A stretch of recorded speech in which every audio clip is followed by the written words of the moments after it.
Before you spend the next year preparing for NEET 2027, ask yourself one question.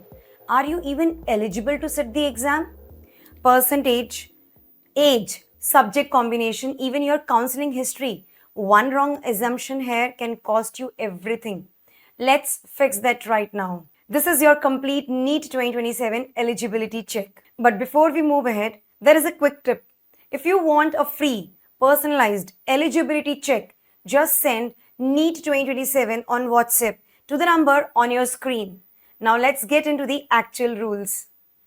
First, the academic foundation. Here's the minimum aggregate percentage you need in class 12th.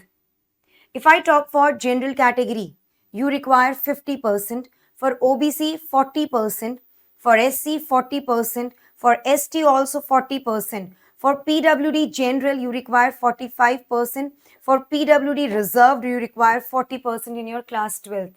Now, here is a big thing that you need to know. The Medical Council now officially recognizes candidates who have completed biology as a single subject. That's huge. It opens the door for students from non-traditional academic backgrounds who previously thought they were locked out. Also remember, medical admissions work within India's full reservation framework. General, OBC, SC, ST, EWS and PWD. Knowing your eligibility early means you spend your energy preparing, not stressing over paperwork. Next, are you old enough? The NTA has a strict minimum age rule to make sure candidates are mature enough for intense clinical training. The rule, you must be at least, what I'm talking about is that you must be at least 17 years old by December 2027. That means December 31, 2027.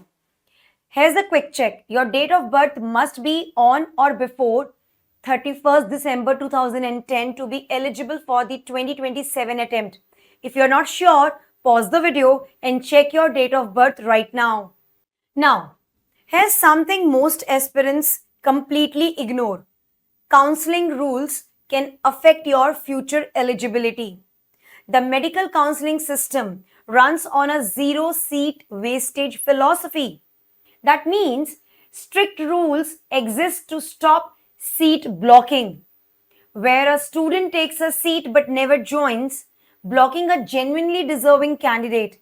And breaking these rules can get you debarred from future exams entirely. Let's break down exactly what can go wrong. Rule number 1, mop-up round allotment. This is the round for leftover seats after initial counseling. If you are allotted a seat here and don't join, you are debarred for 1 full year. So, if this happens in 2026, you can't appear for NEET 2027, but you can return back in NEET 2028. Rule number 2, All India stray vacancy round. If you accept a BDS seat here, you become ineligible for your next NEET attempt. Full stop. Rule number 3, Uttar Pradesh state rules. If you join a BDS program in UP like KGMU, you cannot participate in UP's state counseling. That's the 85% quota the following year. But good news, you are still eligible for All India counseling, the 15% quota. And rule number 4, if you have taken admission in BAMS or BHMS, you are actually safe. You can take what's called a partial drop and remain fully eligible to appear for NEET next year again. No issues at all over here. But you need to actually have a focus on Uttar Pradesh state rules. So if you join a BDS program, you cannot participate in UP state counseling, that is 85% quota. The following year, I mean to say the next NEET 2027 year, if you are joining this particular seat. So this should be clear to each and everyone. Now, beyond just the rules, here's what research actually says about NEET prep. First, mental health matters. The intense competition around NEET is linked to exam anxiety, sleep problems, burnout, and emotional stress. Regular sleep, balanced study schedules, physical activity, and asking for help when you are overwhelmed. These aren't optional extras, they are essentials. Second, coaching helps, but it's not everything. Research shows coaching plays a big role, but relying on it alone can create financial strain and extra pressure. So, a strong grip on NCERT and your school board fundamentals remains your most reliable, long lasting, long term strategy. And third, stay alert for policy updates. NEET rules go through regular legal reviews and reform discussions. Even though the core eligibility criteria usually stays stable, never rely only on secondary resources, always confirm through official notification. Since the results for re-NEET 2026 are not yet out, so yes, when the official notifications of NEET 2027 will come, there might be some changes. I'm not sure, but there can be some changes in the brochure. So you need to read the whole brochure nicely and carefully.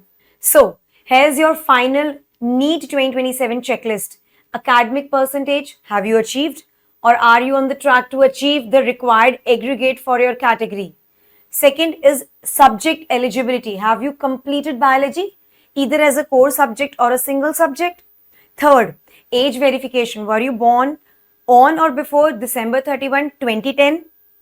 If you checked all three, congratulations. Now you are eligible for NEET 2027. Keep this checklist saved. You will want to revisit it as your prep progresses. This is an institutional disclaimer. Please read it and follow it. So, dear ones, that's everything you need to know about NEET 2027 eligibility criteria. If this cleared up your doubts, hit that subscribe button.